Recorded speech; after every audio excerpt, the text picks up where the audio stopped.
forever. So let's start with Ramayana. Last week we discussed, or I explained to you Bharatha's approach and uh, his debate with Sri Rama, and there's a beautiful debate between Rama and Bharatha, and why Rama believes he should uh, uh, give importance to his father's uh, word to Kaikai as opposed to the arguments placed by Bharatha, where uh, Bharatha wants him to come back and take over the kingdom, become the king, take over the responsibility of the kingdom.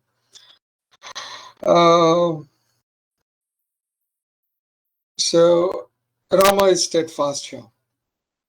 When Bharata fails to convince Rama, there is one of the rishis that join them, one of the advisors for the kingdom, who was Dasharatha's advisors, named Jabali. So Jabali, he expresses himself in kind of an irate manner. He says, "Enough, Rama, right? You are an intelligent man. You know that one that is born alone dies alone." So now he starts talking like an atheist. Jabali is a rishi, somebody who has all the knowledge, but he's talking like an atheist. He starts giving reasons just like an atheist does, right? You live once. You're born alone. You die alone. No one is related to anyone. Okay, just someone who passes. He's giving an example. Just like someone who passes a village, spends a night there and moves on. So are all relationships, like father, mother, home, possessions. So he's talking about person's journey. People come, people go. You are all alone. So he says the wise people who know this, they're not attached to anyone. So why are you worried about your father's promise, right? The scriptures, they're all written by wise people who want to develop a habit of giving. Habit of giving in sense, the idea of a wise person is always to give people. They do not have any desires for themselves.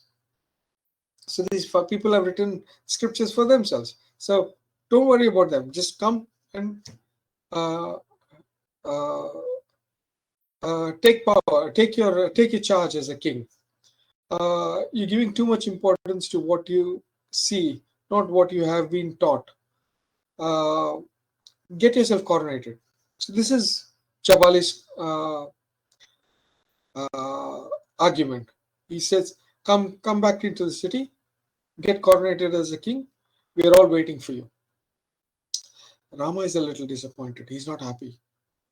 And he replies, he says, "One who is unruly, has bad conduct, a bad reputation, cannot have respect of honorable and honest people."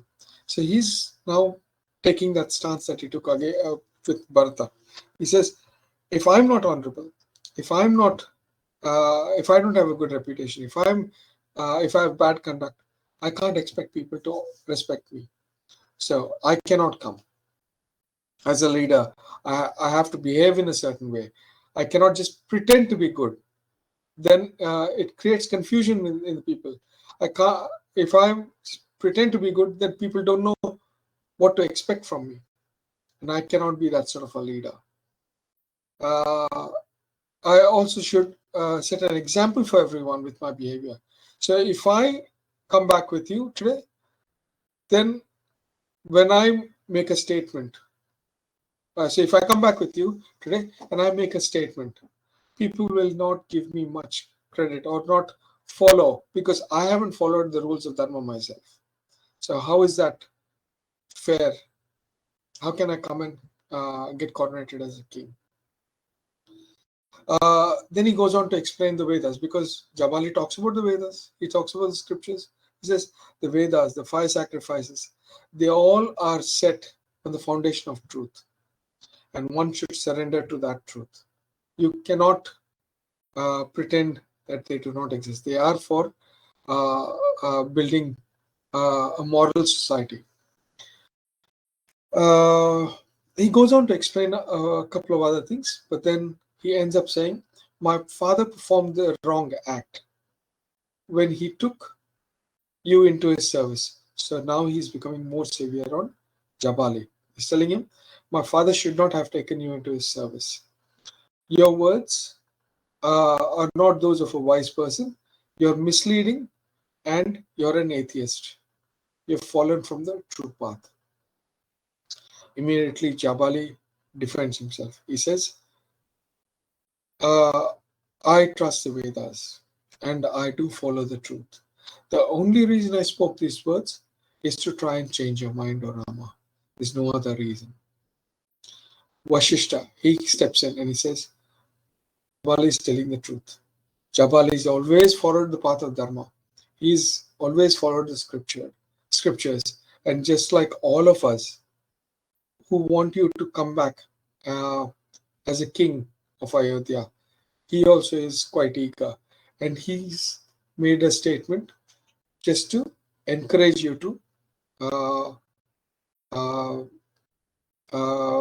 accept the coronation. No other reason. Then Vashishta goes on. He explains to Rama the birth of the Ikshvaku dynasty from Manu to Vivaswan. Vivaswan is what? Son. And then his son is Ikshvaku, and so on. From Ikshvaku, he describes each and every king and how the firstborn of every king is the heir to the throne. Sagara is the only one whose first grandson becomes the king, but everyone else, their sons, actually become the successor. And you, as the firstborn of Dasharatha, now cannot break the tradition. Rama acknowledges this. He says, I understand what you're saying. I agree with everything you're saying, but my father's made a promise, and I have to adhere to that. That's all I can tell you right now. I cannot make my father look like he's broken a promise and break that tradition of our Ikshvaku dynasty. So Vashishta also stops arguing with or having a debate with Rama. Bharatha now, he's like a stubborn little child. He tells Rama, I'm going to fast over you till you change your mind. He just becomes like a little kid. He asks someone to bring pusha grass so that he can sit on it. It's like a small straw bale kind of thing. So he says, bring that. I'm going to sit here. I'm going to fast till Rama comes. When that does not happen, he goes and brings that straw mat, sits on it. And then Rama tells him, look, don't behave like this. You are a prince. Don't make such a stance. And he appeals to him on his father's form. He says, look, father said, do this. You follow what he's asked you to do. I'll follow what I'm asked to do. After 14 years, I'll come back. And then we can discuss about this. Bharatha then he gets up and he starts talking to everyone in the crowd. He appeals to everyone. He says, all of you are here. We've come with one purpose of taking Rama and going. Can you talk to Rama? Can you convince Rama? No one talks. Everybody now knows that Rama is steadfast. Nobody's going to change his mind. So the matter is dropped over there. Then what Bharatha does is he brings a pair of golden slippers. It's part of the preparation he's already made. He was going to take Rama back, but now since Rama is not coming back, he takes his golden slippers, asks Rama to wear it and give it back to him. Rama does that. And then he takes that, puts it on his head, and he walks towards the elephant where Rama was supposed to ride on back to Ayodhya, which does not which is not happening. So then he puts those slippers on that elephant, and they all go back. Once Bharatha reaches close to Ayodhya, he tells Vashishta, "Look, I cannot go back into the city because I have now taken a vow to live like Sri Rama. So I'm going to go to a place called Nandigrama, and I'm going to run the country from there." So he goes there, and he sets up a stage where it's like there's a king's chair and all the ministers and all sitting around it. The king's chair, and where if Rama sat down, where his feet would go, that's where Bharata leaves these golden slippers.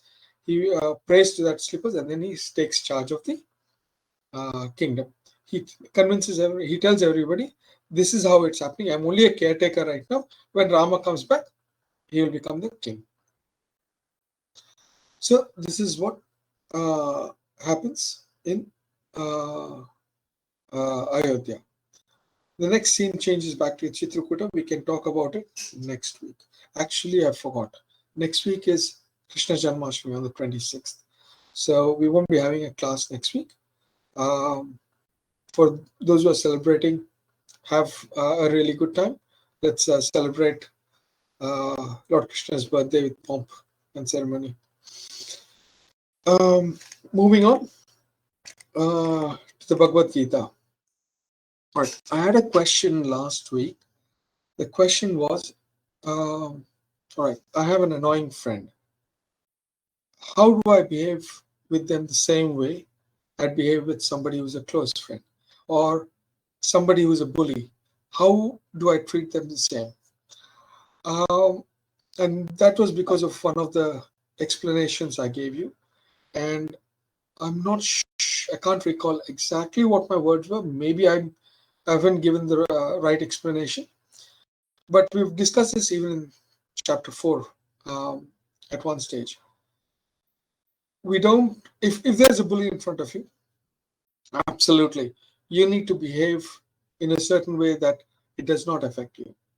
So there, if it means push back, push back. If it means standing up to that person, stand up to that person. If it means convincing the other person to behave in an appropriate manner with you, that's what you do.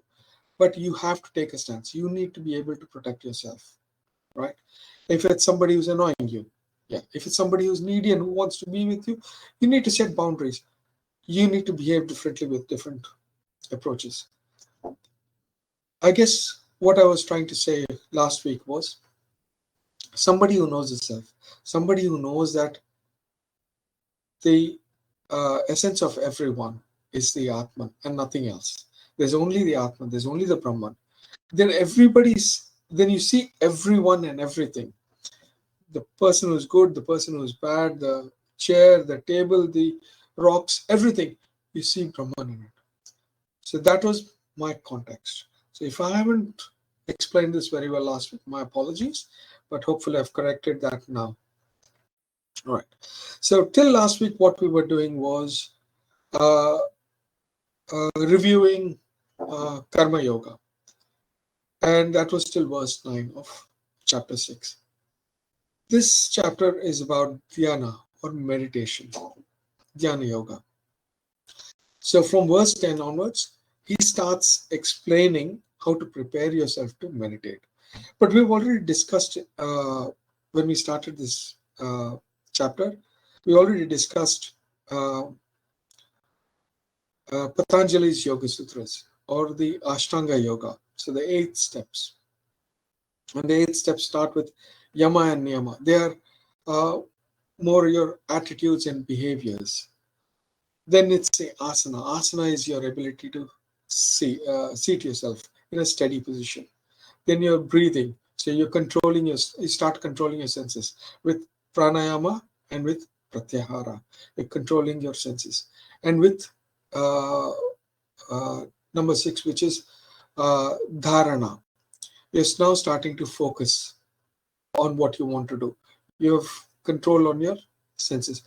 With that, with the 6 steps followed, 7th step is now dhyana, which is meditation, and then it is samadhi.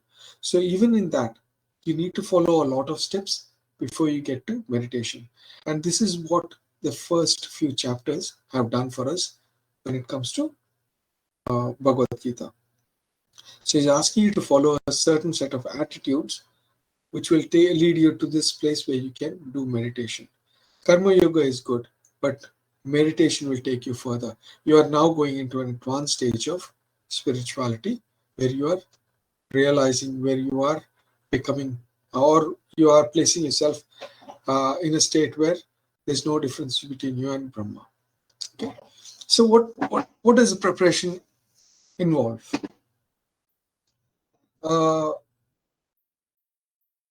You need to concentrate on your studies. So say for instance you have an assessment or you have an exam tomorrow, you have an assessment this week, you need to focus on it. You need to say for instance your assessment is on Friday. You know today that it's due on Friday. But just knowing, is it enough? You have to work towards it. Yeah. So you need to constantly be thinking about it. You need to constantly work on it till you get it right, and then submit it to get the best possible marks you can get. If you don't do that, obviously you won't be doing assessment, which means we're talking about a steady mind, constantly thinking about your assessment and moving on. Same with meditation. You have to think that you want to do meditation. You want to constantly think about it, and you want to focus on that subject.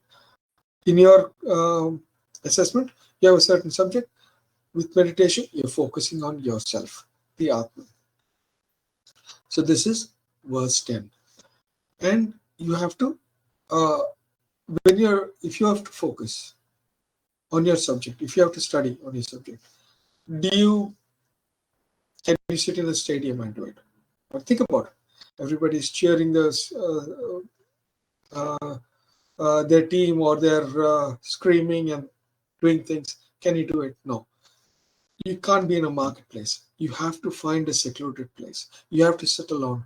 You have to sit and focus on what you're doing. You have to be able to control your desires. All right. So say for instance, you're sitting and studying, but one of your friends is out there going and having fun. They've called you, or we have a party, or we're going to this sort of concert.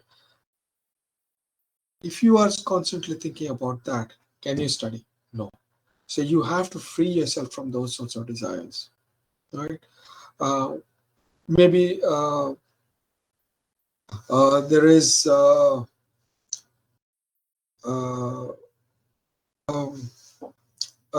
favorite movie that's coming on TV, and you want to watch that.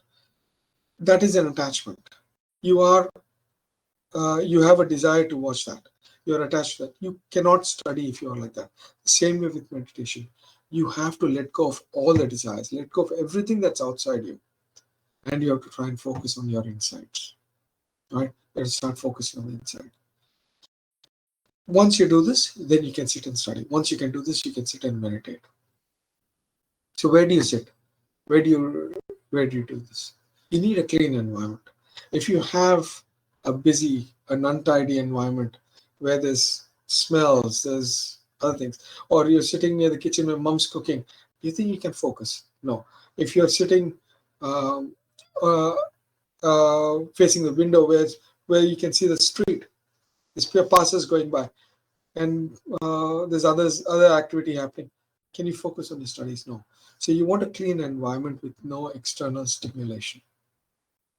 Okay.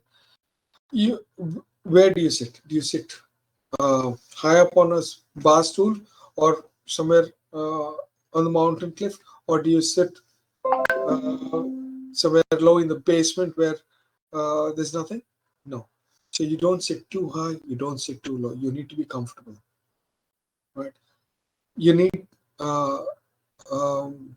so in verse 11, Lord Krishna says, when you sit, you need to sit with, this is for those times. Get a straw bale or straw mat. Put an antelope skin on it, a cloth on it, and then sit down. Why? Because then that steadies that flow for you. You're sitting on a steady flow. There's not much movement. So you can't sit on something that's really soft. You can't sit on something that's really hard. You won't be comfortable. Sit on something that's comfortable. Sit at a appropriate height. So that's the explanation in verse 11. Then he says, once you're now sitting, once you're focused, you've isolated yourself, you've given yourself that room, you're sitting somewhere. Now you need to start continuous practice. You want to do your assessment. You have to do some research. You have to do things. You have to follow a certain regimen. You can't just say, okay, I'm getting distracted, so I'm going to go do that and come back. You lose that time. You may not be able to complete your assessment. The same way with your meditation. When you sit without getting distracted, right? Now, because this is new, it will take a long time for you. How do I explain this? All right, imagine this. Since birth, you've hit a number of milestones, right? You're maybe at 4 months, you roll onto your belly. Then you start crawling. Then you start walking. You start talking. You go to school. You start learning your alphabet, your sentences, math. You're starting to write. All of these things you're learning. It takes time to get to where you are. Today you are where you are because of your past experiences. Okay, so meditation is also like that. It is a new step. It's not easy. You have to take it step by step. If all right, we have come to a stage where we are kind of set in our ways, right? So set in our ways in the sense, maybe in my case, I'm a right-handed person. So in your case also, if you're a right-handed person, you're writing in your with your right hand. You can write an essay in 15 minutes and you're done. Now, if I ask you to do it with the other hand, with the non-dominant hand, so if you're left-handed, it's right hand. If I ask you to write, you know how to write, you know everything, but your hand will not cooperate. Why? Because there's been no practice. So in verse 12, that is what Lord Krishna is saying. You need to practice. You need to learn from scratch how to do it. It might take you 3 months, it might take you 4 months, it might take you 6 months, a year, but without that practice, you will never get there. So if you're sitting for meditation, you might start off with 5 seconds. All right, I'm going to focus on something for 5 seconds.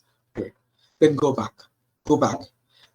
Gradually make it 7, 10 seconds, 30 seconds, 1 minute, so on. That is how in a year's time, you might make it 15, 20 minutes. Right? But that is what practice is. It's the same with your studies. If you take on a completely new subject, you have to sit down and focus on it. You have to work on it. You have to be able to apply it. It might take you a week, 2 weeks, depending on the complexity of that subject, right? Or it might take you a few months, but it will happen eventually. Why? Because you're taking on something new and you're applying it. Don't give up. So that is the essence of verse 12. You need to be able to control your mind and body without without being distracted. Only then you can achieve your goals. What else does Lord Krishna explain? In verse 13, he says you also need to have the right focus. So if you have a math assessment, you're working on an English assessment. Do you think you'll get to where you want to be on Friday? You have an assessment which is maths, but if you're studying English, you'll not get there. So he's saying you have to meditate properly. You need to meditate on self. Yeah, this is back in verse 10. He's already said that you have to meditate on self. Don't let any of the external events affect you. You're sitting in your house, right? And somebody's opened the front door and a fly moves in. A small fly can be really distracting. If mom's cooking something, don't sit near the kitchen. Find another place, right? Or find a time when nobody's. In my case, I wake up early, so maybe that's a time for me to do meditation. And trust. And in my case, I've started meditating because if I'm explaining things to you, I need to be able to do it myself. That's what's the point, right?